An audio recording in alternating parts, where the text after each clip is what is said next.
मैं आमंत्रित करता हूं भाई श्री अरविंद केजरीवाल जी, जिनका नाम जो आरटीआई कार्यकर्ता के रूप में पूरा देश जानता है, जिन्होंने सूचना प्राप्ति कानून के तहत उन सूचनाओं को एकत्रित किया है, अपने जान को जोखिम में डाल करके भी,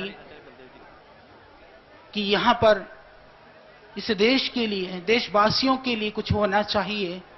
जो गुप्त रूप से, अदृश्य रूप से हो रहा है, वह भी जनता के बीच में आना चाहिए। मैं भाई केजरीवाल जी को बुलाता हूं। श्रद्धेय आचार्य बलदेव जी के स्वागत के लिए भाई जयदीप जी को मैं कहता हूं। भाई केजरीवाल जी।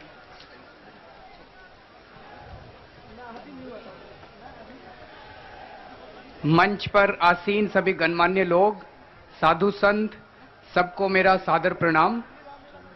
साथियों, श्रद्धेय स्वामी रामदेव जी महाराज ने भ्रष्टाचार और काले धन के खिलाफ ये जो आंदोलन छेड़ा है, सारे धर्मों को, सारे लोगों को, सारे देश को जोड़ने का ये जो बीड़ा उठाया है, अब एक बहुत बड़ी उम्मीद की किरण बनी है कि अब तो देश सुधर के रहेगा।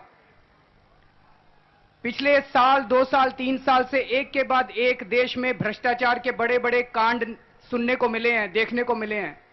तो एक बहुत बड़ा प्रश्न उठता है कि इतना सबूत भ्रष्टाचार के खिलाफ, भ्रष्टाचारियों के खिलाफ इतना सबूत सबके आने के बावजूद कोई जेल क्यों नहीं जाता?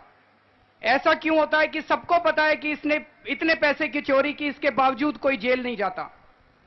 इसके ऊपर हम सब लोगों ने जब अध्ययन किया, मैंने, किरण बेदी जी ने, लिंगदो साहब ने, अन्ना हजारे साहब ने, हम सब लोगों ने जब अध्ययन किया, तो हम लोगों ने सबने पाया कि एक बहुत बड़ी कमजोरी हमारे देश में जो है, वो ये है कि हमारे देश के कानून बहुत ही सड़े गले कानून हैं। कुछ लोगों को ये गलतफहमी है कि हमारे कानून बहुत अच्छे हैं और उनका इंप्लीमेंटेशन ठीक नहीं होता, उनका कार्यान्वयन ठीक नहीं होता।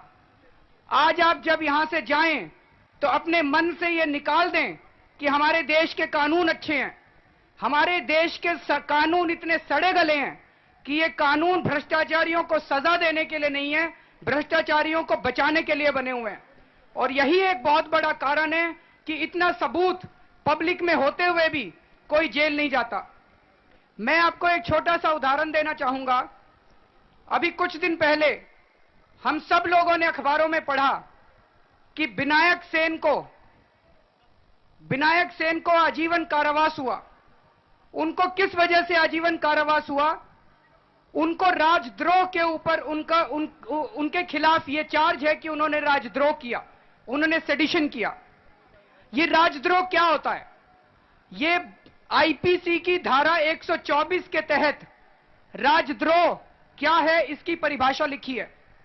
उसमें यह लिखा है कि अगर कोई व्यक्ति सरकार से घृणा करेगा या सरकार के खिलाफ घृणा फैलाएगा तो वो राजद्रोही माना जाएगा। देश के खिलाफ घृणा करना राजद्रोह नहीं है, सरकार के खिलाफ घृणा करना राजद्रोह है। कानून में लिखी बात है। कानून ये कहता है कि आप भारत से घृणा कर सकते हो, लेकिन मनमोहन सिंह से घृणा नहीं कर सकते। मनमोहन सिंह से घृणा करोगे तो यह राजद्रोह माना जाएगा, सरकार से घृणा करोगे तो यह राजद्रोह माना जाएगा। यह कानून 1860 में अंग्रेजों ने बनाया था। 1860 में देश नहीं था, भारत नहीं था, अंग्रेज सरकार थी।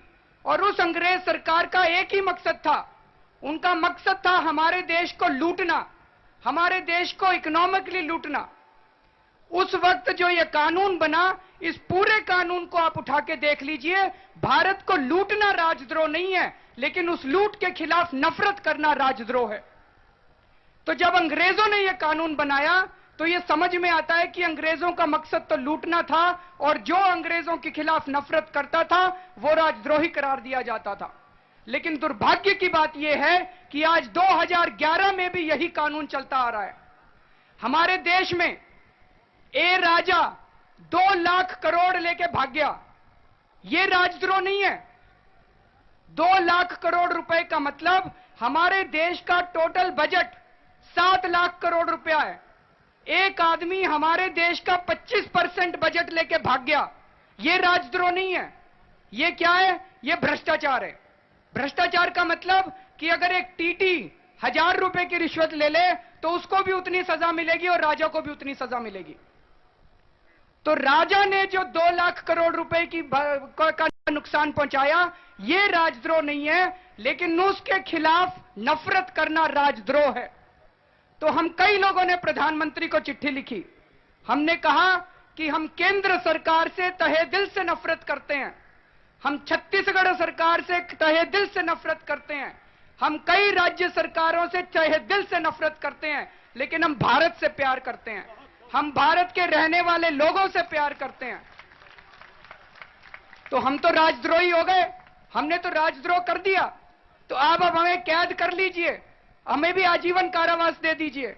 और इसके लिए हम लोगों ने एक सिग्नेचर कैंपेन चलाया हुआ है कि हम सारे राजद्रोही हैं, क्योंकि हम अपनी सारी सरकारों से नफरत करते हैं। इन सरकारों ने इस देश को लूटा है, इस देश के लोगों को लूटा है, तो आप सब लोगों को राजद्रोह के खिलाफ के मुकदमा लगा के हमें जेल में डाल दीजिए। तो मैं ये समझाना चाहता था कि ये जो अंग्रेजों के बनाए कानून हैं, इन कानूनों को जब तक हम नहीं बदलेंगे तब तक समाधान नहीं हो सकता। ये सीबीआई, ये सीवीसी, ये विजिलेंस एजेंसी, ये भ्रष्टाचार निरोधक कानून, इन सबको हम लोगों ने पढ़ा। ये सारे के सारे कानून भ्रष्टाचारियों को बचाने के लिए बने हुए हैं, उनको जेल में डालने के लिए नहीं बने हुए हैं। इन सारे कानूनों को बदलना पड़ेगा।